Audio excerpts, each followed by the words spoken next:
नमस्कार सभी साथियों को।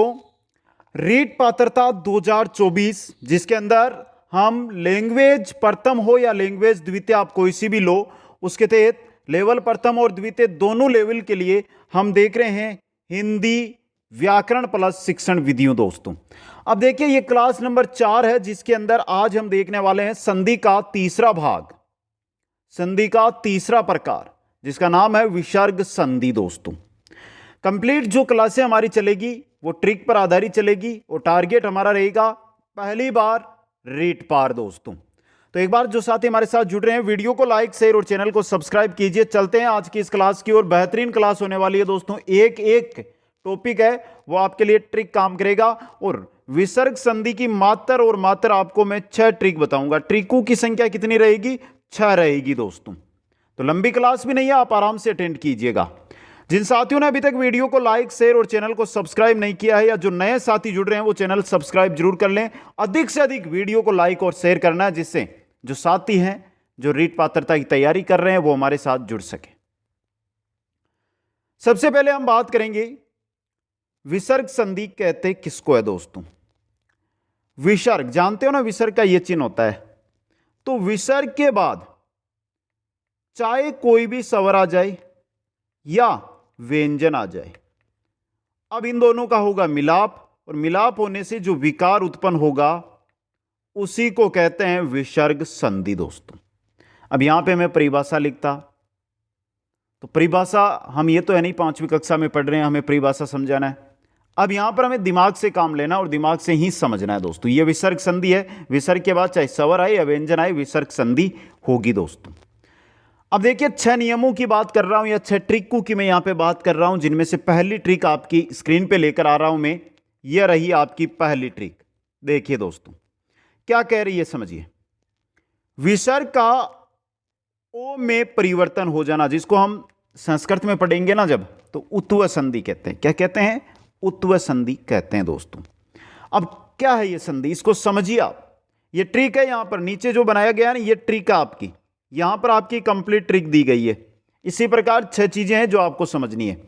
अगर एक के बाद, यानी कि देखिए यहां पे जो आपको शब्द दिया गया पहले वाला, उसके अंत में जो अंतिम वर्ण है वो अ होना चाहिए। यहां पे देखिए द और द के साथ अ स्वर मिला हुआ है, तो एक के बाद वो विसर्ग और उसके बाद वापस अ आ जाए। यानी यहां पर अ भी आ सकता है, तीसरा चौथा पांचवा वर्ण भी आ सकता है।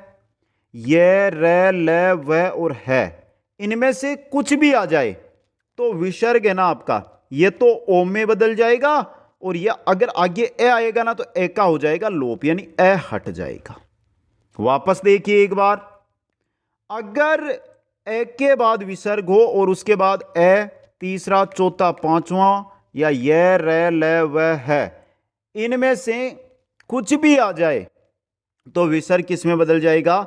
ओ में बदल जाएगा। देखिए यहां पे दिया गया अद्य, अद्य है, ये अद्य है प्लस भूमि, ये दिया गया है ना। अब देखिए यहां पे द के अंदर क्या है? ए, और ए के आगे लगा हुआ है विसर्ग, आगे आ रहा है ब आपका चौथा वर्ण, तो विसर्ग किस में बदलेगा? ओ में बदलेगा। किस में बदलेगा? ओ में। तो देखिए ए आधा द था, द में ओ मिलेगा तो अधो, आगे है जैसा जैसे भूमि लिख दो, अधो भूमि। यह है आपकी विसर्ग संधि। इसी प्रकार दूसरा में अदय प्लस मुख, यहां पे विसर्ग, एक के बाद विसर्ग और विसर्ग के बाद में आ रहा है मैं, तीसरा चौथा पांचवा वर्ण, तो पांचवा वर्ण आ रहा है यहां पे, तो विसर्ग बदल जाएगा ओ में और अधोमुख। यह पहला नियम है। चलो जो साथी नोट्स बना रहे हैं वो स्क्रीनशॉट ले लो, बाकी ऐप पर उपलब्ध है। कुछ हम ऑनलाइन क्लासेज ऐप के स्टोर में ये नोट्स आपको उपलब्ध है, मिल जाएंगे। बाकी क्लासें भी आपको प्लेलिस्ट में मिल जाएगी। दोस्तों चलिए दूसरे नियम की ओर चलते हैं। दूसरा नियम इसी का पार्ट है, दूसरा नियम नहीं आया अभी। ये क्या कह रहा है दोस्तों? 3 शब्द दिए, देखिए प्रातः, पुनः और अंतः आदि शब्दों के विसर्ग र से बने हैं, अतः ऐसे शब्दों में विसर्ग को ओ में परिवर्तन नहीं होता है, वहां संधि में र ही रहेगा। 3 है। एक तो अगर आपको यहां पर प्रारंभ के अंदर प्रातः मिल जाए या पुनः मिल जाए या अंतः मिल जाए। इसके बाद अगर जो हमने अभी ऊपर पढ़ा है ओ वाला नियम, इसके बाद ए आए, तीसरा चौथा पांचवा वर्ण आए, ये र ल व है, इनमें से कुछ भी आए तो यहां पे जो आपका ये विसर्ग है ना, ये किस में बदलेगा? रे में बदलेगा। जैसे देखिए यहां पे अंतः प्लस गत, नियम तो वही काम कर रहा है। ए के बाद विसर्ग और बाद में क्या आ रहा है? ग, यानी तीसरा वर्ण आ रहा है। लेकिन यहां पर विसर्ग आपका किस में बदल रहा है? रे के अंदर। तो ये तीन शब्द याद रखने, अंतः, पुनः और प्रातः। समझ गए? ये आपकी तीसरी संधि है, उदाहरण नीचे भी दिया गया है। अंतर्धान ये शुद्ध है, ये अशुद्ध है। अगर अशुद्धि वाला क्वेश्चन बनकर आ गया ना तो ये अशुद्ध होता है, याद रखना। चल समझ गए दोस्तों? आगे चले सेकंड नियम की ओर। ये रहा आपका दूसरा नियम। क्या कह रहा है? ये कह रहा है कि विसर्ग का र में परिवर्तन, जो अभी हमने पढ़ा है, इसमें क्या है कि ए और आ से भिन्न स्वर, यानी कि जो आपका ये प्लस ये विसर्ग और विसर्ग से पहले यहां पर है ना, ए और आ नहीं आना चाहिए। ए और आ को छोड़कर कुछ भी आ सकता है, ई, उ, ऐ, ओ, औ, कुछ भी आए। और उसके बाद कोई सा भी स्वर आए, तीसरा, चौथा, पांचवा वर्ण आए, ये, रे, ल, व, है, इनमें से कुछ भी आए तो ये आपका विसर्ग है, ये किस में बदलेगा? रे में बदलेगा। देखिए ये बदल रहा। एक उदाहरण देखिए, बाकी 4 उदाहरण लिखे हुए हैं, तो ये तो आपके जो नोट्स है उनमें काम में आएंगे और बाकी आप इन पे ट्राई भी कर सकते हैं। पहला ही उदाहरण ले लेते हैं हम। आयु, आयु के अंदर थोड़ा समझ लीजिए, यहां से थोड़ा सा आयु दिया है, यू, यू के अंदर क्या है? उ है, और उ के बाद लगा हुआ है विसर्ग, और उसके बाद क्या आ रहा है? वी, क्या आ रहा है? वी, वी मतलब वह आ रहा है, और वह आपका देखिए ये रहा। तो उ के बाद विसर्ग है, ए आ तो नहीं है यहां पे, और वह आ रहा है, मतलब ये विसर्ग किस में बदलेगा? रे में बदलेगा। तो देखिए यहां पे अगर हम शब्द बनाएंगे तो आ, यू का यू, अब विसर्ग को बदलना रे में, तो आधा रे और विज्ञान लिख दो, ये विज्ञान। अब ये रे आपका यहां से हटेगा और यहां लग जाएगा आयुर्विज्ञान। इसी प्रकार दुर्दशा, इसी प्रकार निय प्लस अपराध, यहां पे ई के बाद विसर्ग है और आगे ए आ रहा है, तो स्वर कोई सा भी आ सकता है। श्री प्लस ईस, यहां पे ई के बाद विसर्ग है और बाद में ई आ रहा है, तो श्रीस, यानी कि जो आपका विसर्ग है वो रे में बदल गया यहां पे। यह है आपकी विसर्ग संधि। आगे समझ में दोस्तों? विसर्ग संधि का दूसरा पार्ट यानी दूसरा भाग, दूसरा नियम हो गया आपका। अब चलिए तीसरे नियम की ओर बढ़ते हैं हम। यह रहा आपका तीसरा नियम। बड़ी क्लास नहीं होगी, विसर्ग संधि बहुत छोटी सी संधि है, आपने पढ़ा नहीं होगा, पढ़ा है तो ऐसा दिमाग नहीं लगाया होगा, और दिमाग लगाया तो ये ट्रिकें आपको नहीं मिली होगी, इस वजह से क्वेश्चन गलत होते होंगे, अब नहीं होंगे दोस्तों। तीसरा है विसर्ग का स में परिवर्तन। अगर कोई भी स्वर आ जाए, जैसे मैं यहां पे उदाहरण लूं कि यहां पे ए है स्वर, या ई है, या ए है, और इनके बाद विसर्ग है और विसर्ग के बाद में च है, छ है या स है, ये आए ना, तो ये विसर्ग आपका किस में बदलेगा? श में बदलेगा। यह नियम कह रहा कि स्वर और स्वर के बाद विसर्ग, उसके बाद दूसरे जो शब्द है उसके प्रारंभ में च, छ या स मिले तो आपका विसर्ग किस में चला जाएगा? स के अंदर चला जाएगा, बदल जाएगा। देखिए उदाहरण, अंतः, तय के अंदर क्या है? ए, और ए के बाद में लगा हुआ विसर्ग और बाद में क्या आ रहा है? च आ रहा है यहां पे, तो ये विसर्ग चला गया स में। अंतस, देखिए ये लगा रहा स, चेतना, अंतस चेतना। क प्लस चित, क के अंदर ए और के बाद विसर्ग है और बाद में च आ रहा है, तो देखिए कश्चित, ये रस है। अब आप लिखते हैं जो मनोचिकित्सक, ये अशुद्ध होता है, ये शुद्ध है मनश्चिकित्सक। मन है, न के अंदर ए है, ए के बाद विसर्ग है और बाद में च आ रहा है, तो मन आधा से चिकित्सक, मन चिकित्सक, ये शुद्ध होता है दोस्तों। ये याद, शुद्धि वाले प्रश्नों में आते हैं, ये याद रखना ऐसे चीजें जो आपको, क्योंकि लोकल भाषा में जब हम देखते हैं तो हमें लिखा हुआ क्या मिलता है? मनोचिकित्सक मिलता है, लेकिन ये गलत होता है, अशुद्ध होता है दोस्तों। ये समझ गए? ये था तीसरा नियम। आगे चलिए दोस्तों, चौथे नियम की ओर चलिए। बहुत सिंपल सिंपल नियम है, कोई बड़े नियम नहीं है विसर्ग संधि के। कठिन जिस संधि को हम बोलते हैं वो हमारी व्यंजन संधि होती है। देखिए अगर आपने स्वर संधि की क्लास ली है ना, तो स्वर संधि 5 नियम बताए थे और पूरी की पूरी याद होगी। 5 नियम बोल सकते हो, 5 ट्रिक भी बोल सकते हो। ट्रिक ही बताई थी मैंने, जहां पर बड़ी मात्रा आए, जहां पर ऊपर 1 मात्रा मिले, जहां पर ऊपर 2 मात्रा मिले, जहां पर आई, आई, औ, आव की ध्वनि मिले, जहां पर आपको क्या मिले? ये वह रे से पहले आधा वर्ण मिले। ये 5 संधियां हो गई आपकी स्वर संधि की, समझे? व्यंजन संधि है, उसमें थोड़े नियम ज्यादा थे, उसके अंदर ट्रिकें ज्यादा थी, तो वो क्या लंबी पड़ती। अब विसर्ग संधि है, यहां पे लास्ट 6 या 7 ट्रिक काम कर रही है और कंप्लीट आपकी विसर्ग संधि हो जाएगी। चलिए देखिए चौथा नियम क्या कहता है, चौथी ट्रिक क्या कहती है। ई और उ के बाद क्या हो, विसर्ग हो, ई या उ हो और इनके बाद विसर्ग हो और बाद में क्या मिले, कै भी आ सकता है, ख भी आ सकता है, टे भी आ सकता है, ठ भी आ सकता है, पै भी आ सकता है, फ भी आ सकता है और स भी आ सकता है। ऐसा कुछ अगर मिले आपको तो जो विसर्ग है ना आपका, यह स में बदल जाएगा, मूर्धन्य स में। किसमें बदलेगा, मूर्धन्य स में। देखिए एक उदाहरण देखिए, हम चलो पहले वाला तीसरा वाला बता देता हूं आपको जो याद अच्छी तरह। यहां पे दिया है नी प्लस ट।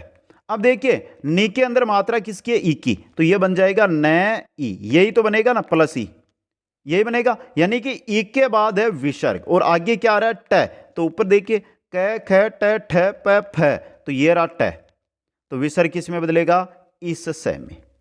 तो क्या बन जाएगा, यहां पे बदलेगा नी, तो नी आपका, और ये स और ये ट, ये ट दोस्तों, निष्ठ। इसी प्रकार देखिए यहां पे भी काम कर रहा है, चतु, उ के बाद है विसर्ग और बाद में आ रहा है प, ये रहा प आपका, तो विसर्ग किस में बदलेगा, स में। तो ये देखिए ये लगा रहा चतुष्पद। आवी प्लस कार, ई, यहां पे देखिए थोड़ा सा यहां पे विसर्ग नहीं लगाया गया है, ये विसर्ग लगेगा। आवी प्लस कार, आवी के बाद में विसर्ग लगा हुआ है कार, तो आविष्कार। आ गया समझ में, ये नियम है दोस्तों, चौथा नियम है। और जो साथी नोट्स बना रहे हैं ना, वो थोड़े ध्यान से स्क्रीनशॉट लेते हुए आगे बढ़े, जिससे कंप्लीट नोट्स आपके ऐसे तैयार हो कि आप मातर और मातर यानी संधि है ना, इसको 10 मिनट में रिवीजन कर लें। ऐसे नोट्स है, अगर आपने कंप्लीट ये नोट्स पढ़े ना, एक बार इनको आपने ध्यान से वीडियो देख लिया और फिर नोट्स पढ़ोगे ना, तो 10 मिनट में संधि को आज के 1 महीने बाद भी रिवाइज कर लिया तो भूलोगे नहीं आप। चलिए 5वें नियम की ओर चलते हैं। 5वां नियम आपके सामने आ रहा है, विसर्ग का स में चयन। विसर्ग का स में परिवर्तन कैसे होता है, क्या कहता है कि विसर्ग के बाद त, थ या स मिले, विसर्ग के बाद त, थ या स मिले तो विसर्ग स में चला जाएगा। जैसे देखिए नमः प्लस ते, कहने का मतलब यहां पे क्या है, विसर्ग और विसर्ग के बाद में क्या रहा, त, तो आपका विसर्ग किस में बदलेगा, स में। तो विसर्ग के यहां पे स लगा दो, यह बन गया नमस्ते, बन गया ना। नी प्लस संतान, विसर्ग के बाद स आ रहा है तो विसर्ग स में बदलेगा निस संतान, बन गया दोस्तों। यह 5वां नियम है, लेकिन इसका पार्ट है नीचे, अभी इसमें और परिवर्तन आएंगे। विसर्ग के बाद त, थ, स मिले, विसर्ग के बाद त, थ, स मिले तो विसर्ग आपका स में बदलेगा। चलिए नेक्स्ट में, नेक्स्ट इसका नियम है, वो क्या कह रहा है, पुर, नम, पर, भा, ब्री, वाच, ये 6 शब्द दिए यहां पे आपको। इनके साथ अगर विसर्ग लगा हुआ हो और दूसरे शब्द के प्रारंभ में क, ख या प, फ मिले तो आपका जो विसर्ग है ये स में बदलेगा। जैसे नम, यह विसर्ग लगा हुआ है, और कार क्या आ गया यहां पे, तो विसर्ग स में बदलेगा नमस्कार। पर, ये रहा पर आपका, विसर्ग लगा हुआ और आगे पर यानी प आ गया, ये रहा प, देखिए तो विसर्ग स में बदलेगा, ये रहा स आपका। ये दूसरा नियम है, 5वें का पार्ट 2 लिख लो इसको, 5वें का दूसरा नियम है ये। एक नियम और अभी ये नहीं है कि आपके 2 ही नियम में काम चल जाएगा, 5वां थोड़ा सा बड़ा नियम है। तो जो साथी समझ रहे हैं स्क्रीनशॉट ले लो इसका। और संधि ये कोई रटने वाली चीज नहीं होती है, कितने उदाहरण रटोगे, कितने नियम रटोगे, ट्रिक ही काम में आएगी आपके विसर्ग संधि के अंदर दोस्तों। आगे चलिए नेक्स्ट की ओर। नेक्स्ट जो नियम है वो आपकी स्क्रीन पे आ रहा है दोस्तों, इसको देखिए थोड़ा ध्यान से, क्या कह रहा है ये नियम।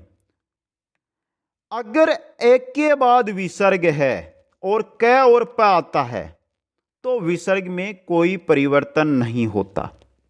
अभी आप बोल दोगे कि सर अभी आपने बताया था क, ख, प, फ आता है तो परिवर्तन होता है, लेकिन वहां पर कुछ अलग नियम था। वहां पर 6 शब्द दिए गए थे, उनके बाद विसर्ग आता है, फिर क, ख या प आता है। अगर सिर्फ यहां पर ए है, ए के बाद विसर्ग लगा हुआ और बाद में प और फ आ गया, प, क और फ आ गया, थोड़ा ध्यान से देखिए, क और प आ जाता है तो यह विसर्ग है जैसा का जैसा ही लग जाएगा। जैसे देखिए प्रातः प्लस काल, तय, तय के अंदर ए और ए के बाद विसर्ग लगा हुआ, बाद में क आ गया, ये रहा क आपका, तो विसर्ग है जैसा का जैसा लगा हुआ है। मन प्लस कामना, न, न के अंदर ए के बाद विसर्ग और बाद में क आ रहा है तो मन कामना। पे पान, पे पान। यह आपका 5वें का पार्ट 3 है, 5वें का तीसरा नियम है दोस्तों। आ गया समझ में, बेहतरीन क्लास, बेहतरीन नियम, एक से बढ़कर एक नियम है दोस्तों ये। अब चलिए आगे नेक्स्ट नियम की ओर, जो हमारा 6वां नियम है, बहुत ही बेहतरीन नियम है, नोट्स ऐप पर उपलब्ध है। कुचामन ऑनलाइन क्लासेज ऐप के स्टोर में ये कंप्लीट नोट्स आपको मिल जाएंगे दोस्तों। चलिए देखते हैं इस नियम को। विसर्ग का लोप यानी विसर्ग गुम हो जाएगा, गुम हो जाएगा कब होगा? जब एक के बाद हो विसर्ग और उसके बाद ई उ ए आए। ई उ ए अगर ये आता है, एक के बाद विसर्ग हो और दूसरे शब्द के प्रारंभ में ई मिले, उ मिले या ए मिले, तो आपका विसर्ग है ना ये गायब हो जाएगा वहां से। जैसे देखिए तप, यह विसर्ग, बाद में है उत्तम। अब देखिए यहां पे प के अंदर अ है, एक के बाद में विसर्ग लगा हुआ है और आगे उ आ रहा है और ये रहा आपका उ, तो यह विसर्ग गुम हो जाएगा यहां से। देखिए तप का तप, उत्तम का उत्तम। अतेव, अते, यहां पे देखिए त के अंदर अ है, एक के बाद में विसर्ग लगा हुआ, आगे ए आ रहा है, ये रहा आपका, तो विसर्ग है ये गुम हो जाएगा, अतेव का अतेव बन जाएगा। यह है आपकी कौन सी संधि? विसर्ग संधि। कितने नियम आए? पूरे 6 ही नियम आए। अब देखिए पार्ट आ सकता है, 5वें के जैसे 2 पार्ट आ गए, पहले के 2 पार्ट थे। कुल अगर नियमों की बात करता हूं तो 9 ही ट्रिक बताई है मैंने, यहां पे 9 ही ट्रिक काम करी है हमने। अब बताओ कैसी लगी आज की क्लास आपको? अभी तक बाकी की क्लास अटेंड नहीं किए तो आप वीडियोज में आपको जो लोगो, जो थंबनेल बना हुआ है हमारा, उसके अकॉर्डिंग ही थंबनेल मिलेगा, वहां पर क्लासें मिल जाएगी। बाकी प्लेलिस्ट में एक जो प्लेलिस्ट है वो बनी हुई है, रीट 2024 हिंदी के नाम से, तो वहां से आप अटेंड कर सकते हैं। सभी साथियों को बहुत बहुत धन्यवाद। वीडियो को लाइक, शेयर और चैनल को सब्सक्राइब करना। जय हिंद, जय भारत।